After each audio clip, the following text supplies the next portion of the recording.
Hey guys, Metal Fan 230 here, and today I'm going to do a redo thing, which is I'm going to be reviewing The Number of the Beast by Iron Maiden. Now anyway, let's talk about this album, of course. Third album. It came out in, I believe, 1982. A lot of things changed for this album. I think I said it on the Killers after the Killers album. Things changed a lot. One thing, Paul Di'Anno was fired from the band, mainly due to drugs and alcohol. And so then they got what I consider to be one of the best metal vocalists of all time, and one of the legendary vocalists, Bruce Dickinson. Now, that guy can sing his ass off. I can tell you that, man. You'll be blown away if you hear him. And he actually, with this album, he brought forth sort of a new edge to Iron Maiden. So, whereas on the first album it was a bit more of a punk rock type of vibe.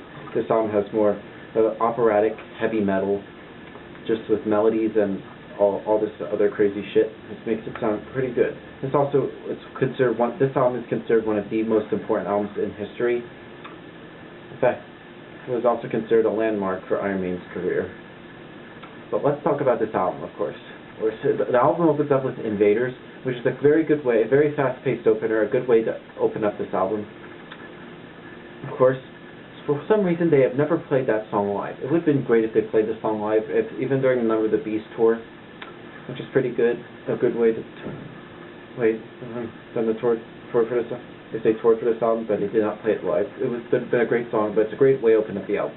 Next song is called Children of the Damned, which is another great song on this album. That's where it starts to, it's sort of a slower paced song. It's another great song, I have to say. So, of course, the next song is called The Prisoner, which has a little quote from, I forgot, it says, "We want information." I forgot where that's from, but it's a good quote, and it's another great song. I have to say, one of the greater songs, I have to say, best songs. Of course. Okay, next song is called 22 Acacia Avenue, which is another great song, I have to say. So it's sort of a sequel to Charlotte the Harlot from the first Iron Maiden album, I believe. It's sort of, I think it's where the address of where Charlotte the Harlot lives. I think it's actually address in England, where Iron Maiden are based. But yeah, it's another okay type song. And then we get to the title track of the album, Number of the Beast. This album has a quote from the Book of Revelations, which is a spoken thing that gets into a faster and heavier type song. This is also where Iron Maiden were accused of being devil worshippers during this time period because of, look at this artwork. You could tell if they were Satanists or something, like, what the fuck. But yeah, but that's a good title track. Next song is, then we get to Run to the Hills. Very, very great song. One of the better songs on this album, and one of my personal favorites. It was just very, very all over, just epic, in your face. It's another great song. Then we get to sort of a very lesser known song, which is called Gangland, which is an okay type song. For some reason, it's an okay song, but for some reason it feels a little bit weaker, in my opinion. All right. Then the album ends with an epic, one of the best epics of all time. That'd be Hallowed Be Thy Name, of course.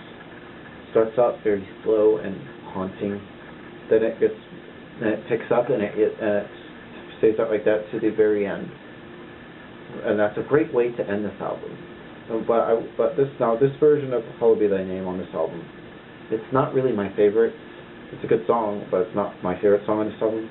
I would recommend my favorite, but I do like it when they play it live. My favorite version is probably on Live After Death, which you can see it's pretty good with Nico playing drums. Now, is this Iron Maiden's best album? I don't think so, but I do admit that this is their most important album, because so far we have Bruce, we have Dave, we have Adrian, we have Steve.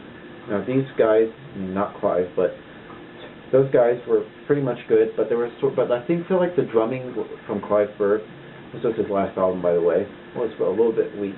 There was a bit of a weakness on the drumming end, but this album is considered one of the best landmark heavy metal albums. I would totally recommend this for anybody who wants to get into Iron Maiden. But yeah, the score I'm going to give this album, I'm going to give The Number of the Beast by Iron Maiden a 9 out of 10. Later.